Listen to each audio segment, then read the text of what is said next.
ready. Okay. Is this on? Do you know? Looks like it's on.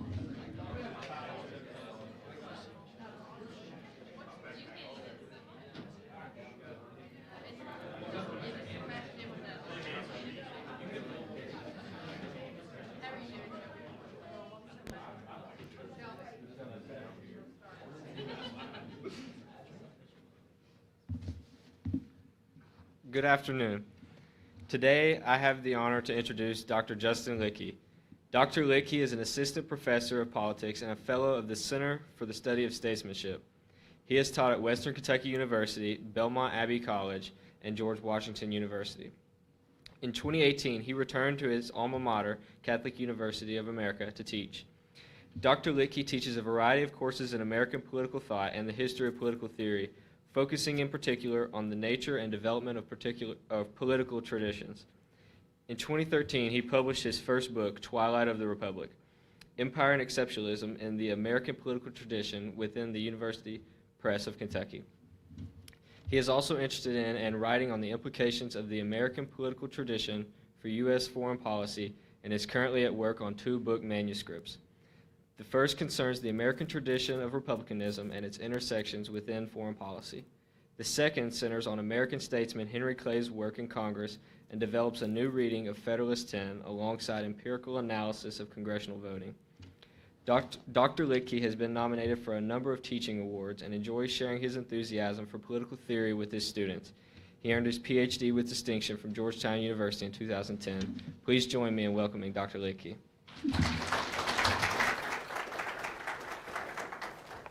Thank you, Seth, and thanks to the McConnell Center for having me, Gary Gregg. He didn't say that we go way back, but we do, it turns out. I was all set to be a McConnell scholar, and then in a moment of madness, I decided not to be, and went off to Washington.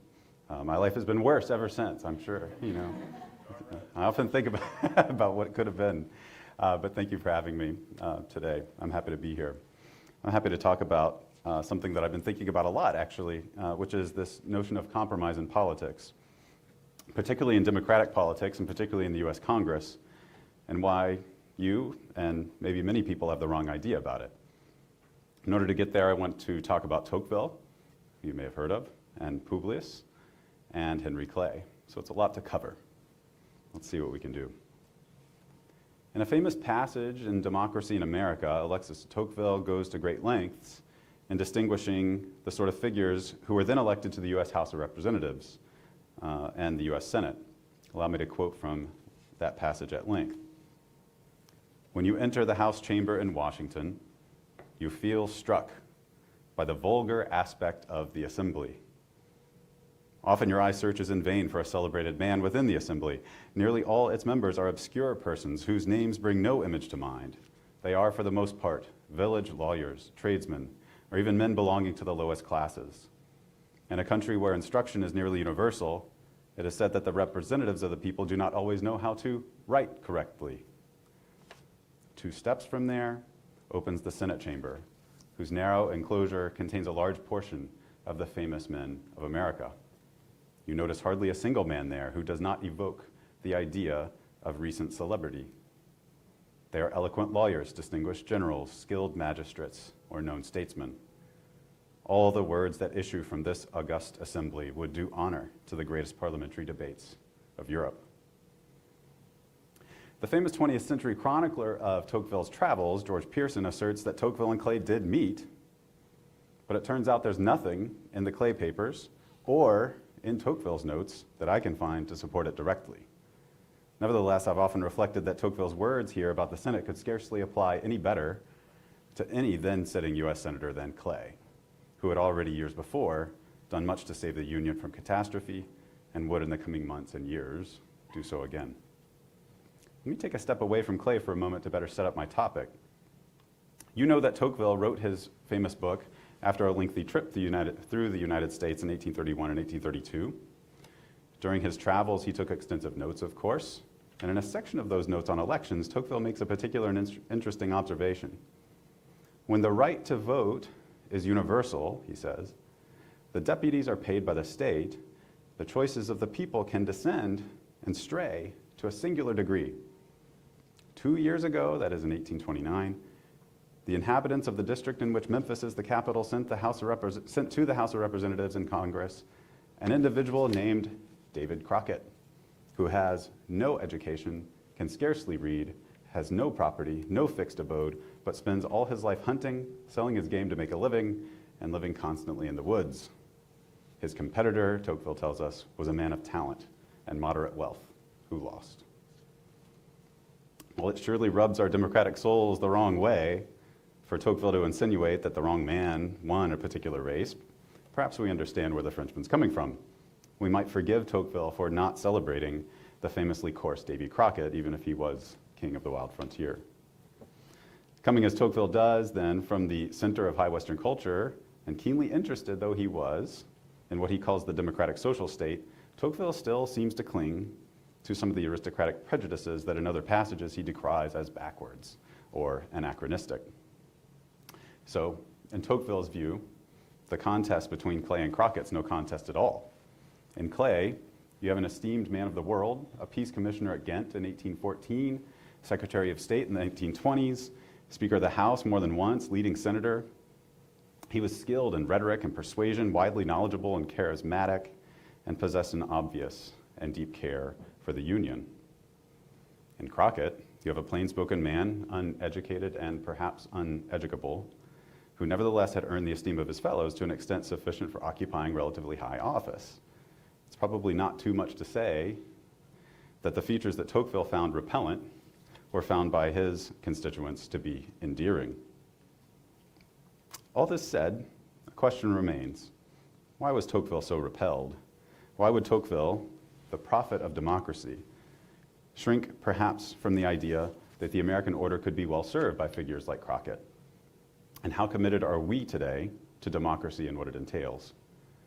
If a democratic republic requires respecting the diversity of legislators sent to it, and that they will need to forge compromises to govern, shouldn't we, with Tocqueville, criticize Crockett and compliment Clay?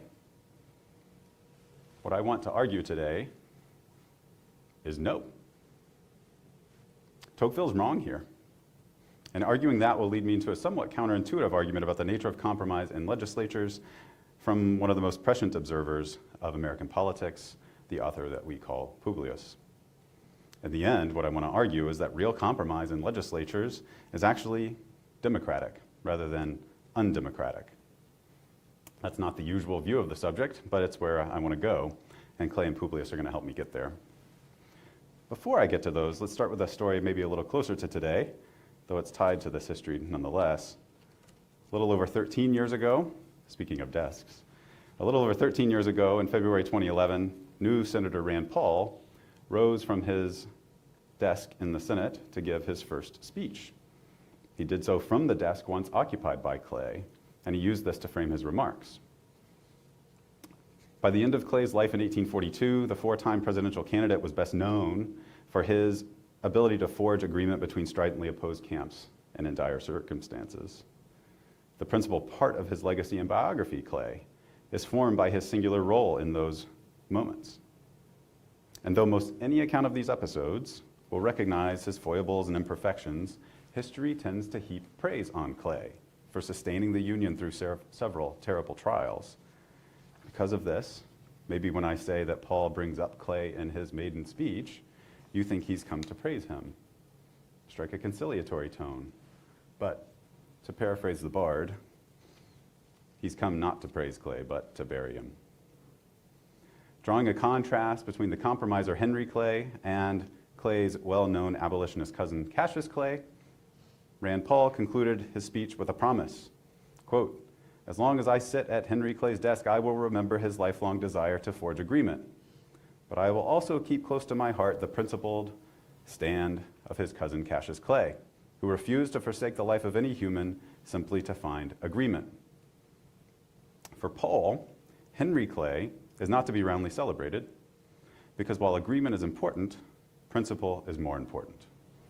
And Paul suggested Henry Clay did not really stand on principle. After all, he was a compromiser, and those two things, he at least suggests, don't go together. This is contrasted nicely, of course, with the hopes that Paul held for his own then starting legislative career. He comes into office as a Tea Party Republican. Maybe you know that history. His concern about the federal budget was paramount, perhaps. He wanted to stand on principle.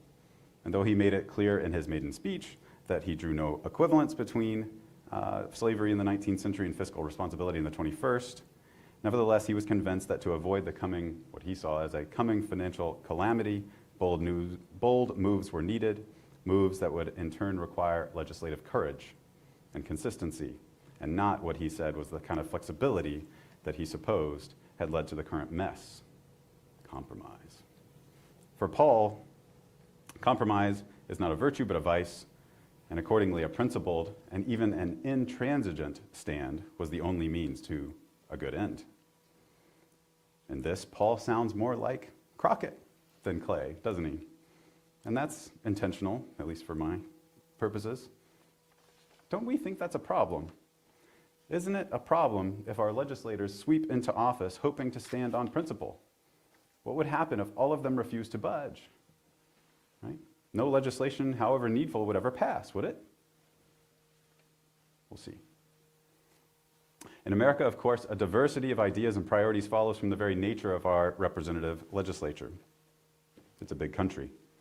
Delegates of differing backgrounds and constituencies will have different ideas about policy goals and the best ways to achieve them. In order to realize their preferred policies, legislators must join together to form majorities on the floor of Congress. And those majorities will often, as they say, make strange bedfellows. Some say that the blame for this situation lies in the greater contrast these days between what's needed for governing on the one hand and campaigning on the other. The scholars who talk about this believe that the solution is precisely what Paul doesn't want to happen, namely that legislators need to adopt more of a, quote, compromising mindset by which they can forge agreements. Now, these scholars might have a point. The committed ideologue on the campaign trail can rely on the phrase, "no compromise," as an applause line. And conversely, anyone extolling the virtues of compromise in the middle of a campaign fundraiser might garner polite clapping, but it would also probably close up a lot of wallets. Elections are not geared toward filling Congress with compromisers, even if having some of them in office is essential for governing. Americans are accustomed to hearing that our politics is one built on compromise from its beginning, but it turns out that doesn't mean we like it. In polling, Americans do tend to like the idea of compromise, but it turns out that we like the idea better than any particular compromises that we might be asked to weigh in on. And this also seems to make sense, doesn't it? The horns of a dilemma always seem to be goring somebody's ox, and even if it's not your ox, that's the one being gored.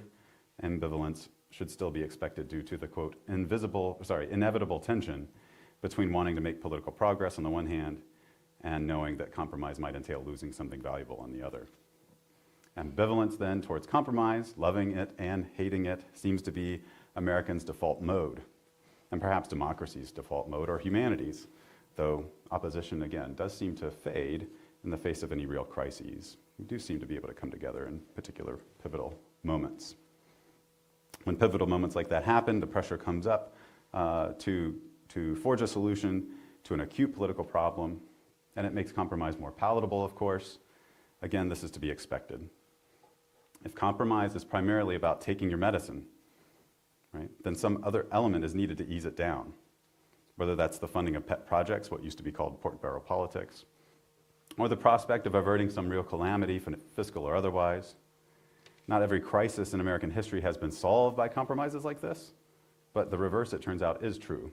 Our most famous compromises have come in such moments. Later on, I'll discuss one of these in particular, the nullification crisis in 1833, but before that, let's dwell on the term compromise just for a moment more. Most scholars defining compromise have said that it's characterized by something like the mutual concessions of rival parties. This seems to suggest a kind of spatial analogy, where all the policy positions are plotted out on a continuum, and the final legislation is found at some point between all of the voting legislators. And this is intuitive. But what if it wasn't true?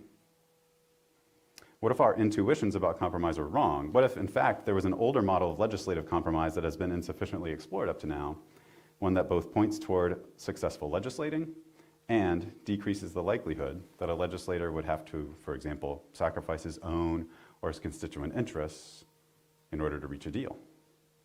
It would necessarily be accompanied by a host of corollary claims about the nature of representative government and become a kind of comprehensive theory of small r Republican or Democratic politics. To seek this, it's best to go back to the roots of our own political order. And on these topics, it turns out there's no better figure to examine than Henry Clay, or if there is one, there's only one maybe better than him. In Clay's own time, some thought him unprincipled, just like Paul, or that his presidential ambitions blinded him to the shame and inconsistency with which he conducted his legislating in Congress. Rand Paul, as you heard, thinks that, or something like it, and you might too, but I think this is really wrong. If Clay's ambition was the primary driver of his thinking, he really should have hitched his horse to one section or another as the most viable route to the presidency. In fact, he knew this, and his personal letters confirm it, but this he did not and would not do. It may well be because of this that he never did become president. The real picture, it turns out, is different. As often as he calmed tensions, Clay also frequently alienated opposite camps on the same issue. He was frequently adamant that his way was the right way, and he even famously said he'd rather be right than president. Perhaps he was not so different from Crockett, after all, who lived by the famous motto, "Be sure you're right, then go ahead." Yet Clay did manage to bring warring sides together numerous times over the course of his career. How did he do it? Well, among other things, he kept his principles. Nicknamed the Great Compromiser or the Great Pacificator, in his own lifetime, because of his famous legislative achievements, he did not first rise to fame as a compromiser. During the congressional elections of 1810, early in his career, he rode a wave of nationalist sentiment to become something of the chief of the war hawks, agitating for war against Great Britain, and that war did eventually come, as you know. Clay's personality and the case he presented were so compelling that he was elected Speaker on his first day as a member of the House of Representatives. Think about that. Think about that in the context of the recent troubles of the House to elect anyone at all. Right? Clay's famously winsome personality is often presumed to be part of the explanation for his success. The historian George Bancroft famously said of Clay, "Never in public nor in private did he know how to be dull." As James Clotter has observed, even Andrew Jackson conceded that his enemy is, quote, "the most plausible speaker that ever opened his mouth. If you listen to him, he will make you believe." Other political opponents were also known to avoid contact with Clay when in legislative negotiations because they wanted to avoid being swayed by him. They just wouldn't go anywhere they knew or thought Clay would be. But if personality is the key, right, then Clay's success is unreproducible. Luckily for us, I don't think that's true. Clay's life and contributions are not underappreciated, perhaps, but they are underanalyzed. And the obvious place to start is those three big compromises. We'll just talk about one. Nearly every biography of Clay gives him credit for those three big ones. I'll just name them for your own edification here. You've heard of the Missouri Compromise. It's 1820, 1821, which resolved the first battle about the extension of slavery. The Compromise of 1833, which is kind of more of an historian's name for it, or the Nullification Crisis, the same thing.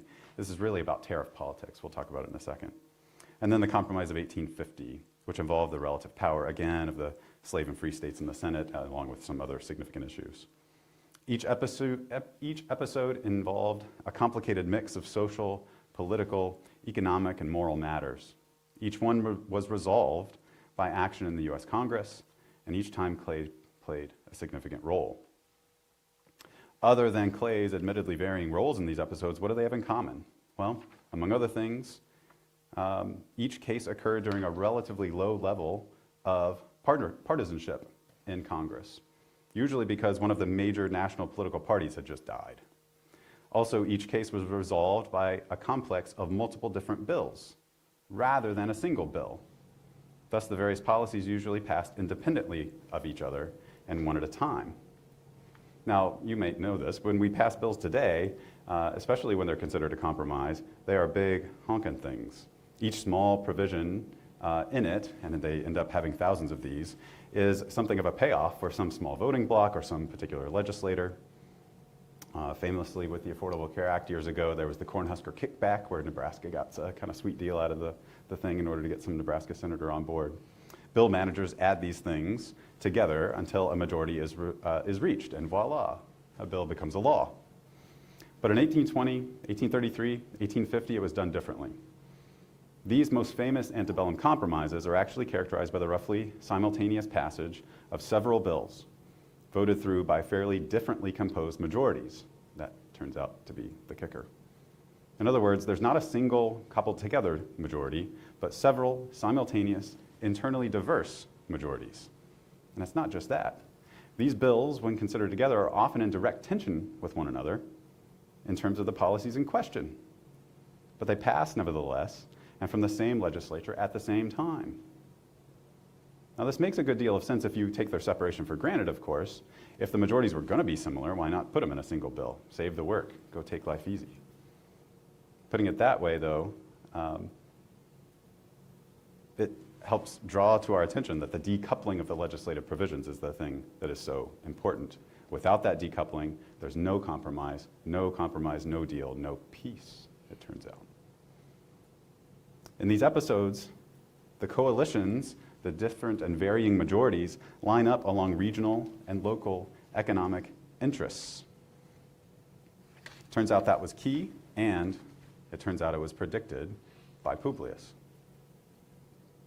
In Federalist 10, Publius's purpose is to outline the manner in which the then proposed U.S. Constitution could avoid the particular pitfalls of previous Republican governments.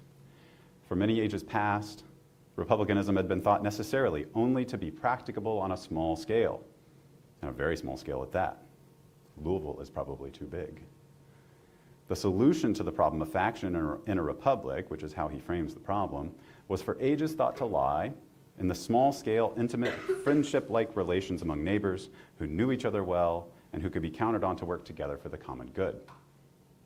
Failing this, republics would have short leashes in the form of annual elections, so that upon discovery of bad faith or wrongdoing or inability, an incumbent could be run out of office with relative ease. Small-scale, homogeneous polities with annual elections. This seems to be the solution advocated by most figures we know today as the Anti-Federalists. They believe that the large scale of the new government would mean that republicanism itself was stretched to the breaking point, or that it simply wasn't republicanism at all. Without the intimate knowledge of a candidate's character or the ability to turn out office holders quickly, even accountability was in jeopardy. And perhaps those anti-federalists have a point, that if easy accountability to the voters is difficult, it isn't really, small r, Republican. In all this, it should be said that for much of the history of the West, these were majority views for authors writing on republicanism, even when some of these conditions were obtained, as in, for example, Renaissance Florence. Such republics frequently met with violent ends. This is what Publius has in mind then when he's talking about, in Federalist number 9, that it is impossible to read the history of the petty republics of Greece and Italy without, as he says, feeling sensations of horror and disgust at the distractions with which they were continually agitated and the rapid succession of revolutions by which they were kept perpetually vibrating between the extremes of tyranny and anarchy. So you might say Publius has his work cut out for him. He knows that, and he faces it head on. He apparently even has to contradict the man he calls the celebrated Montesquieu in order to achieve intellectually what he wants to achieve, namely the justification of a large-scale republic that maintains, nevertheless, its republican character. He has to argue that actually the solution to the problem of faction is not smallness of scale and the intimacy and accountability it brings, but bigness, the very thing he knows he can't count on the intuitions of the American people to support. It's the country's bigness that will lead it to be less factious, he argues. He's not just playing a new riff on an old melody, it's a completely new song, though it is made up of some of the notes, I suppose, from what went before. Here's what I mean. For all of their differences, Publius and the Anti-Federalists believe a number of the same things. For them, those shared premises pointed logically in different directions, but they agreed on them nonetheless. I'll give you one key example.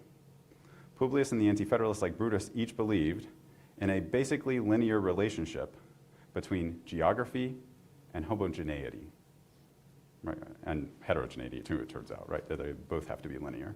Let's call it then the principle of geographic heterogeneity. The principle of geographic heterogeneity. To see it, you only have to recognize that by and large you are more similar to your neighbors than people one county away. You can see, I would think, that you are also more similar to people one county away than you are to people 5 counties away, into the mountains. And even if we objected nowadays to say that the relationship is not perfectly linear because, for example, rural people and city people are each more similar to one another than to each other, whatever the community or city, we still might want to consider whether folks from Louisville and Lexington can be distinguished by any important characteristics, which I think they can. Although I don't want to talk about it. I take it nobody does right now. Let's take the principle of geographic homogeneity for granted then. Let's apply it now to the economy. It's a basic feature of economic thinking, both in Publius's time and ours, that in any relatively free market, economic specialization is the way toward individual prosperity. A business professor I know well tells his students often, find your niche, you'll be rich. And this makes sense. If you make a product or a service that's demonstrably better than anybody else in that sector, probably you'll be selling and producing at a high rate. It's why thoroughbreds are associated with Kentucky and its limestone aquifers. Hemp and tobacco grow best in a climate like this one. That's why Kentucky led the U.S. in hemp production for all of the 19th and 20th centuries. If the horse's bones are just more durable and the acres of hemp are more productive per acre, then Kentucky has found its economic niche. This means that each region will have a specialization all its own, capable of making into its main competitive advantage in the marketplace. Imagine for a moment that the various regions in Kentucky aren't merely regions, but that the entire Commonwealth is broken into little fiefdoms or kingdoms or republics. Each location may be better or worse at a particular something, which means that each little Kentucky republic will more or less specialize in some particular form of it. Some places will concentrate on horses, some on tobacco and hemp, others general commerce because of navigable rivers. And when this happens, policy agreements in the local legislatures are going to be easy to come by. What will be the policy of the Bluegrass Republic centered around Lexington? Probably what's ever good for the horse industry. What's the policy going to be of a city like Louisville? Probably low taxes on trade because of the Ohio River. Elections would turn on the question of the locality's specialization and who served it better. And all the lower level industries that serve that primary one would also be at stake. Advancing in the locality's politics would be a matter of outcompeting the other candidates in serving that one primary dominant economic interest. If you ask the anti-federalist what he thinks about this, it's fine. It's fine. The anti-federalist is heavily concerned about internal political tensions leading to a revolution. Whatever reduces those tensions then is seen as a good thing.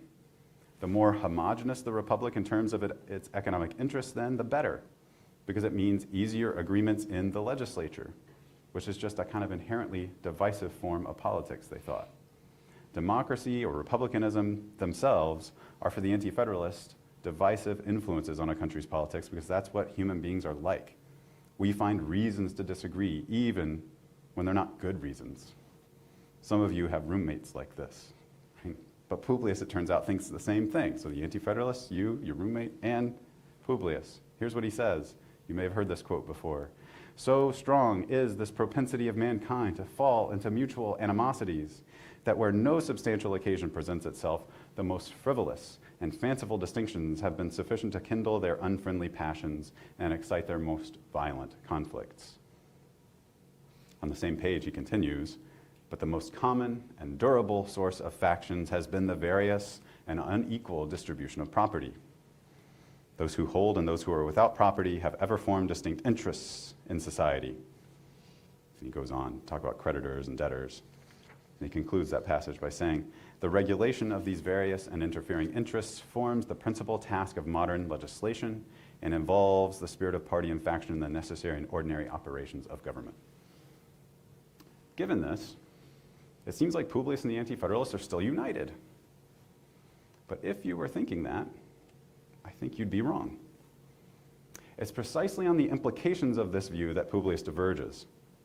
Though they agree on what I've been calling the principle of geographic heterogeneity, and though the Anti-Federalists think that that means small-scale republics are a good thing and even a necessity for the practice of republicanism, Publius thinks that the small scale of republics is precisely the problem. Think with him for a moment. If you get ahead in politics, or to make policy, all you need to do is speak to or espouse the dominant economic interest of your locality. Then that's what will happen. You don't have to persuade your fellow legislators what's in their interest. It's going to be obvious and a given. You just have to go along. And if it's true yesterday and today, chances are true that that interest will be dominant tomorrow. Not always, but chances are.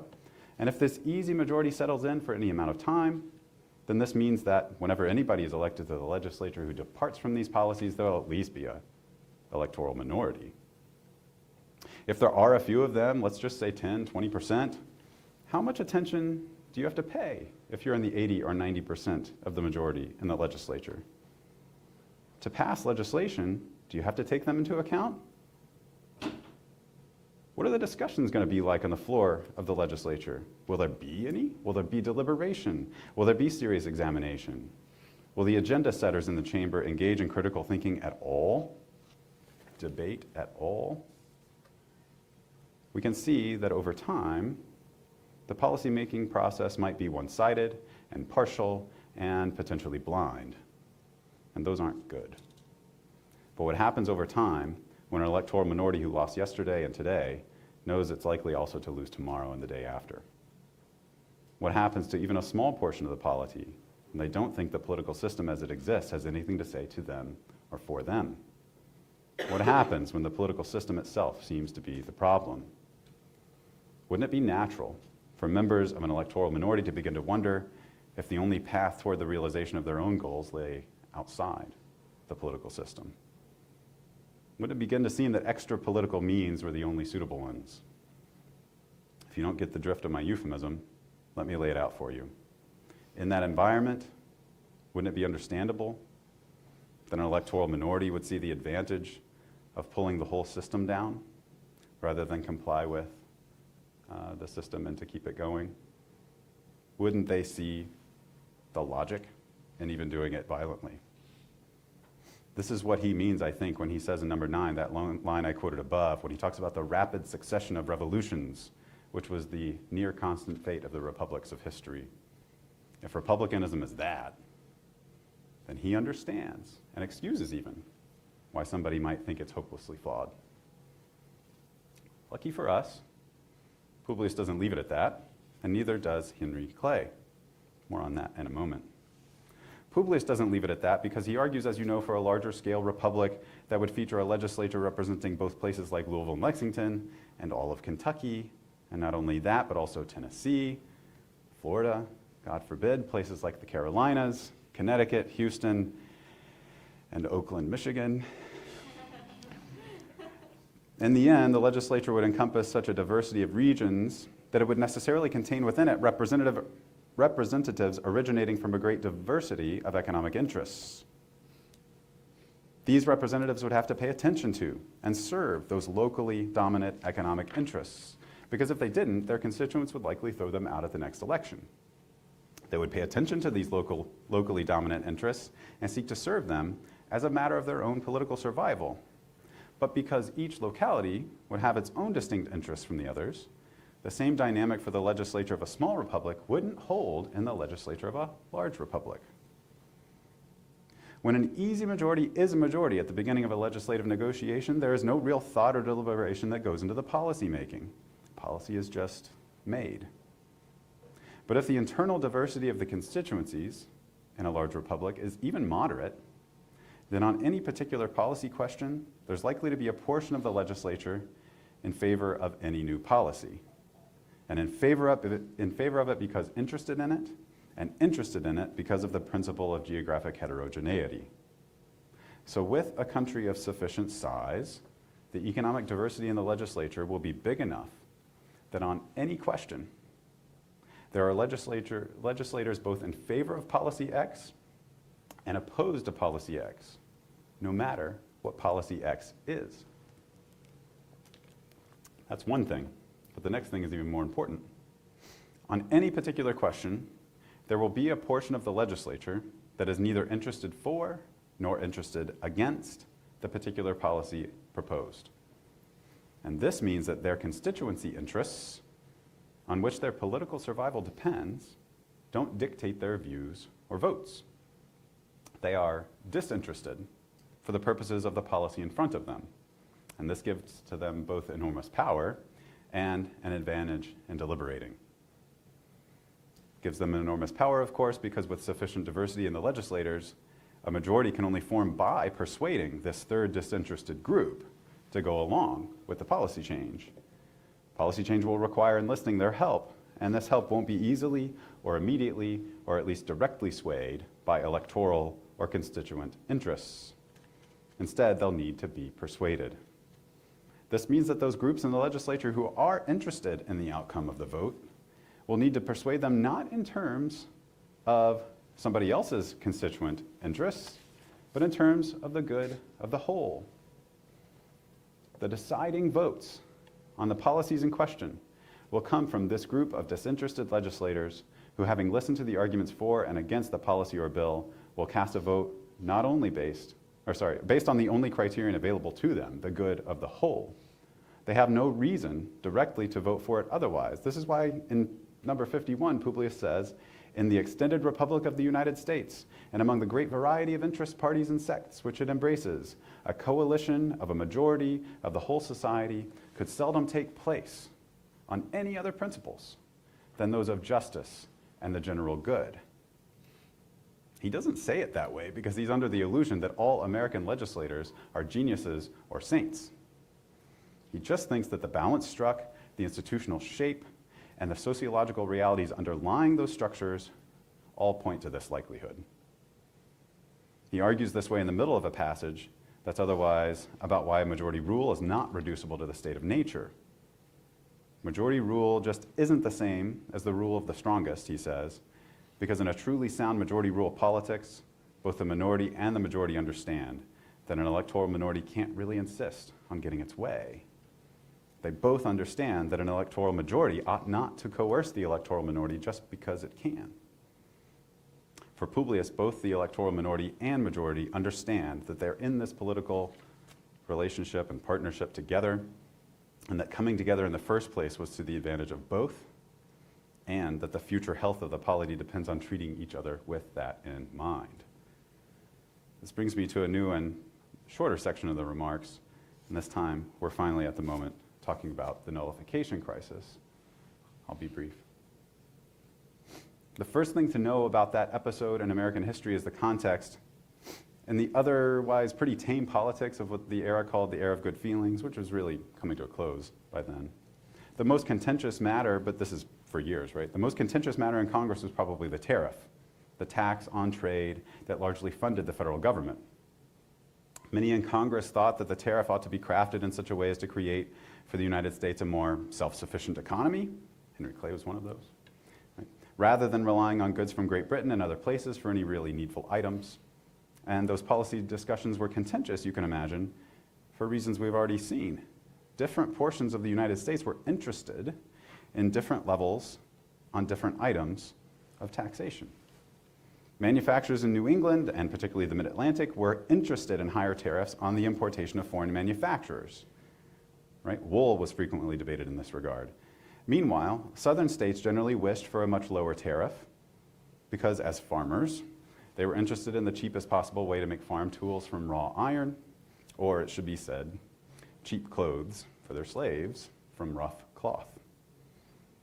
The tariff was revised and amended several times after its inception in the early days of the Constitution, but the situation came to a big head in 1832 when a new one was passed, considered by many of the South to be terribly lopsided in favor of what they called the East then, which is to say basically New England and the Mid-Atlantic. Critics dubbed the tariff of 1832 the tariff of abominations and vowed to do something about it. South Carolina did. It turns out they ended up being the only one because of what happened next.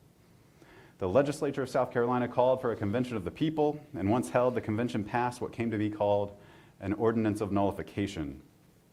It was purported to be a law that forbade enforcement of the federal tariff laws of 1832 and 1828, which they also didn't like, within the borders of South Carolina. Further, the ordinance specifically said that, quote, "We are determined to maintain this our ordinance and declaration at every hazard, and we do further declare that we will not submit to the application of force on the part of the federal government to reduce this state to obedience." So things are getting hairy. What do? One state is not supposed to be able to force a change in national policy. That's not majority rule. So the federal government can't just back down. On the other hand, one state's not supposed to be sacrificed to the whims of the majority. That's not sound republicanism, especially because it seems to invite the kinds of revolutions that had long characterized the politics of the republics of history, that thing we're trying to avoid. A history Publius knew well. Of course, Andrew Jackson could just drop the matter, but anyone familiar with his character knows that's not very likely. If Congress was going to act to solve the issue, it would need to reduce or adjust the tariff, that's clear. But there were some in Congress so interested in the status quo, keeping the tariff as is, that they wouldn't budge. And in fact, the thing that they were pushing is what Jackson requested, a bill authorizing the use of military force on the state of South Carolina. A bill that comes to be called the Force Bill, and it begins to advance. And this is all despite, it turns out, Jackson's sympathies with a lower tariff. This is policy-wise what he wanted. In other words, Congress was set to authorize the use of military force, military action against the state in order to enforce federal law. Think about that. At the same time, the Jackson administration tried to revise the tariff quickly and steeply downward. His Treasury Secretary McLean was the lead man and proposed virtually eliminating the tariff within 2 years because the budgets, it turned out, have been pretty good, and they were about to reduce the national debt to almost zero. That precipitous drop, though, was seen by some as punitive because of how devastating it would be against Eastern manufacturers. It just so happened that the states in the eastern part of the United States were the ones that didn't vote for Jackson very much. Right? Now, Clay enters the scene in all of this context. Not only does he propose a much longer tail of 7 years for reducing the tariff, so rather than 2, it's 7, plenty of time for the manufacturers to adapt, and it turns out he thought, plenty of time to get a better deal later, right? He was trying to buy his time, but he didn't say that publicly. He also adjusts the levels in a way that maintains some of the protectionist policies favored by the East. Through weeks of wrangling, during which Clay was actually quarterbacking the efforts in both the House and the Senate, the McLean bill was defeated, and the Clay bill was passed. It was actually this dramatic moment, which, I don't know, it's Congress, so maybe you don't think this is dramatic, but just think about it this way. The administration bill, there was a motion to delete all of it, to keep the title, to delete all of the text, and insert Clay's bill, right? Just think about like doing that in a Word document, right? That's what happened. It's humiliating for the other side, right? But it worked like that. Okay. Around the same time, even though that happened, the Senate passed the military authorization bill, the Force Bill. Each chamber then, it thought, had resolved the issue, but each had resolved it in an opposite way. One had offered what Clay comes to call the sword, the other had offered the olive branch. And contradictory though they were, both bills would come to pass, the other chamber, in the waning, literally in the waning hours of Congress. Then Congress turned over in the first week of March, and it was March 3rd when some of the ones passed. Literally, the other congressmen, who are about to be sworn in, were literally in Congress, like they were in the building. They just weren't sworn in yet. Right? And it turns out that that Congress was actually much more pro-Jackson, so he was probably going to get his way if they didn't act. All right, anyway. A number of other things are worth pointing out about this. Apparently, Congress saw these two bills as incompatible. They certainly weren't equal parts of a compromise that it wished to pass as a compromise.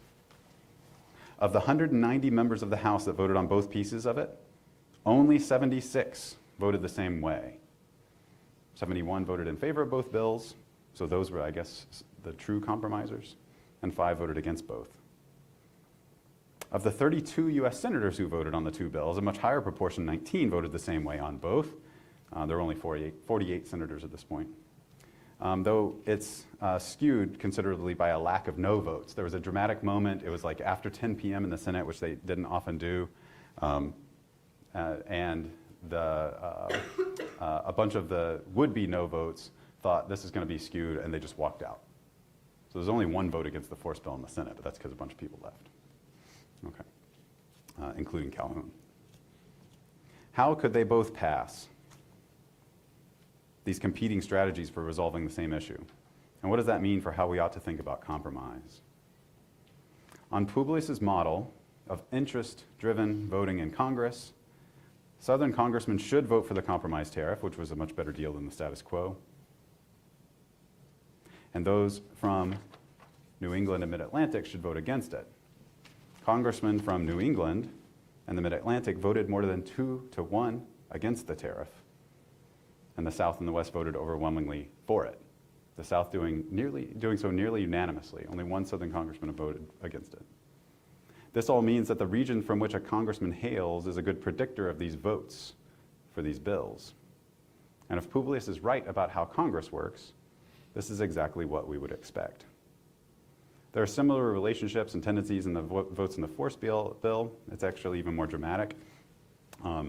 In the House, the Southerners voted 3-1 against the force bill, and the other regions voted 8-1 in favor.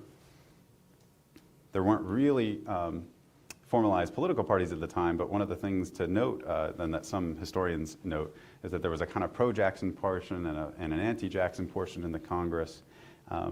The party most closely allied the party with the president, the Jacksonians, cast 36 of the 46 no votes in the House. Why would a substantial portion do that? Because the logic of Publius's argument is winning out. It's because all of those folks were from the South, right? Everything was getting regional by the day. In fact, they were kind of regional from the beginning. What does all this suggest to us about the way that compromise ought to be considered, ought to be conceived, ought to be attempted? I think it suggests a number of things. Number one, it turns out that Senator Paul, who deserves respect, is very wrong about Henry Clay. It turns out that the way that he talked about Henry Clay's compromising was totally inaccurate from the history of that moment. And I would argue about the other episodes that I'm not telling you about, but I think it's borne out there too. That when it comes to compromising in a Republican legislature, the best thing you can do is decouple issues, try to couple together majorities on single issues, and let the chips fall where they may. This is something that Clay did throughout the course of his legislative career, and it's something that characterizes not just the nullification crisis, which I went into some detail about, but also the compromise of 1820 in the Missouri crisis and the compromise of 1850. It turns out then, to go back maybe to the comments where we started today with Tocqueville, that if there's one kind of legislator that's erudite and sophisticated, cultured, persuasive, eloquent, and simple and forthright and interest-based, that the one that's more democratic is probably a better model. So I hesitate to disagree with Alexis de Tocqueville, but that's what I've done today. I thank you for your time, and I'd look forward to any questions you've got, maybe.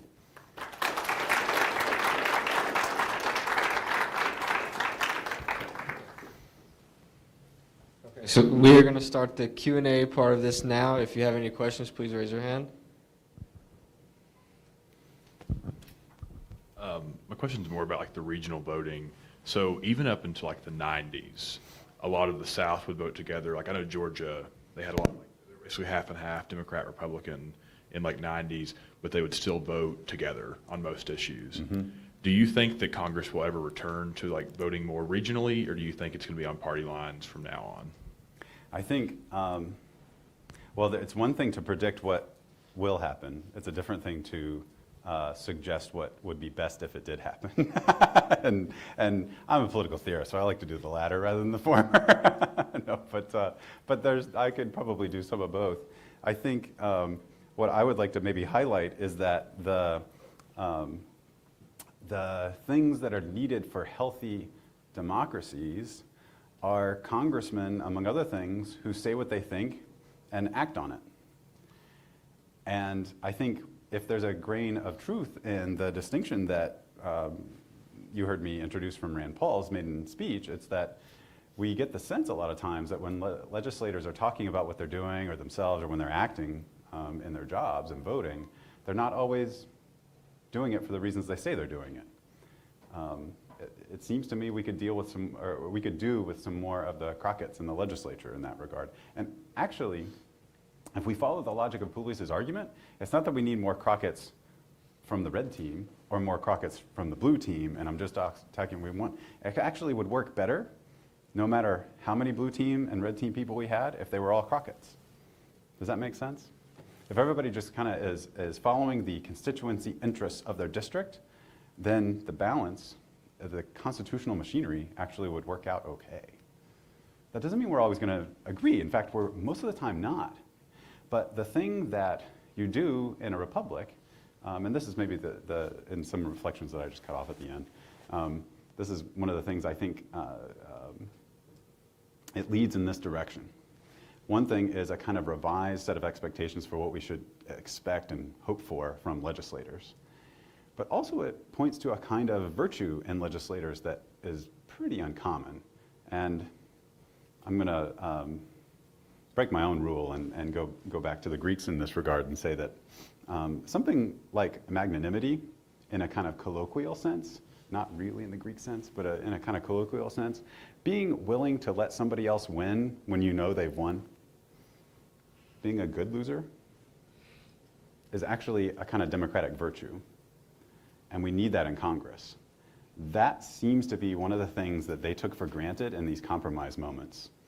That they said, yeah, if we bundled everything together, I might be able to get a little bit more of what I wanted at the margins, like this much more. But if I can get a big win and then they can get a big win, then we can kind of both win and we can kind of both lose, and it's going to be okay. Right? But it doesn't involve voting and sacrificing the good or even the perceptive good of your own constituency. Does that make sense? So that's the way I think it ought to run.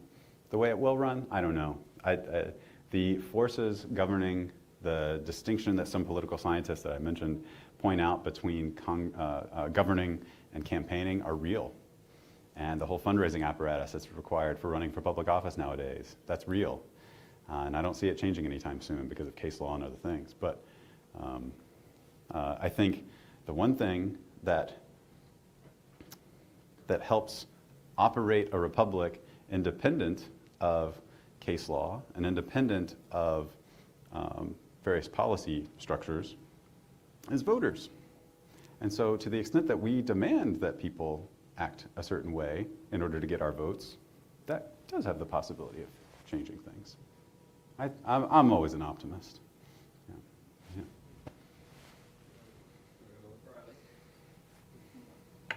Hi, my name is Riley. You kind of touched on this with Shelby's question, but where do you see the future of politics going with bipartisanship? I know that there's a lot of talk now about us being in a very polarized political climate, but where do you see the future of compromise going, and will we come out of the state of polarization that we're in, and can we work to rebuild bipartisanship within government? Yeah, it's a great question. And I think, golly, I want to say like three things. Let me see if I can get to them all. The first thing I want to say is I've been in and around Washington for a long time. That's where Catholic U is. There I teach. That's where I went to college. That's where I went to grad school. I've been around Washington for a long time. I know a lot of the people who make a lot of the decisions. I know, and by that I don't mean senators and reps. I mean like their staff. I mean bureaucrats in various offices, various places. I can tell you one thing about them. The image that is often the Fox News or MSNBC or NPR or whatever image that you get about people on the blue team or the red team frothing at the mouth and like biting each other and all, you know, that's not actually the way Washington runs. And maybe some of you have come up and interned, I don't know. Maybe you know that, or maybe you know people who have. Most people have a kind of baseline of respect for each other. And it then makes you wonder, why do we see the other thing on news and everything? And it's for fundraising and things. So that all leads me to wonder, what could possibly lead us to drop the charade at some point? I don't know. But I can tell you from my own experience that it is something of a charade, and it's something of a play acting. And that when people are working together, they develop a great deal of respect for each other. One of the things that you'll find, if you ever get the chance to come up to Washington, please do, and I think Dr. Gregg brings you pretty regularly. One of the things you'll find, but maybe you couldn't really get a sense of this just in a weekend or a week or whatever, is that there are so many people in Washington that are almost like insufferably do-gooders. Like they just really want to do good things. And that's, again, on both teams, right? And they have that in common, and they see that in common, and they often work together on that basis. So it doesn't mean there's not some dirty tricks, and doesn't mean there's not some fighting and all that kind of stuff. There really is, because they also believe what they're doing, and they think that there's a lot at stake, and there is. But there's a lot of that there. So what's the future of the polarization stuff? My second thing that I wanted to say, I suppose, is that actually, if we want Congress to work in a healthier way, polarization is irrelevant. You can be polarized as long as you're willing to break from your party based on what you actually think, right? So, in other words, it doesn't matter how, it matters how much, I guess, if what we mean by polarization, and I guess I'll put my political science hat on, if what we mean by polarization is voting blocks that are very stable and settled, then that is a problem. And that's, I think, one of the chief problems in the way that Congress doesn't work very healthfully. But if what we mean is just contentious politics of right-wing and left-wing varieties, we could still have that as long as we're willing to come to the table with honest conversations and say, this is where I'm willing to go and no further, and let's put it to a vote. I think if Congress had more votes and more discrete votes, then we'd be better off. And then that's one of the interesting things. I mean, after I started looking at all these materials, it just occurred to me, like, we have these big 2,000-page bills that are most of the time the way that we govern ourselves at the national level. If they were like 20-page bills, which is not very realistic, but if we could break it down into particular issues, then we could start to nail down legislators on what they actually think. They could have a plethora of votes with which to campaign or campaign against, right? And that would help actually make the climate healthier. The thing that's inhibiting something like that is, well, politics as usual, sure, and polarization, sure, passing things, sure, but really the sense that legislative efficiency in leadership offices is actually one of the problems. So they don't have the patience to. Power has become centralized over the last 50 years, especially in congressional leadership offices. So we'd have to break that up. Now, you find a congressional leader willing to give that up. Again, like this requires a kind of greatness of soul, to go to the literal sense of what magnanimity means, that maybe we can't take for granted. Maybe somebody needs to bring it to Washington. That's what you're all here for anyway, right? You're going to be in Senator McConnell's seat in like 30 years or something, right? Okay. That's what I wanted to do too, by the way. All right. We are out of time for questions. I would like to thank you again for coming to speak to us today about Tocqueville. We're good. Thanks for having me.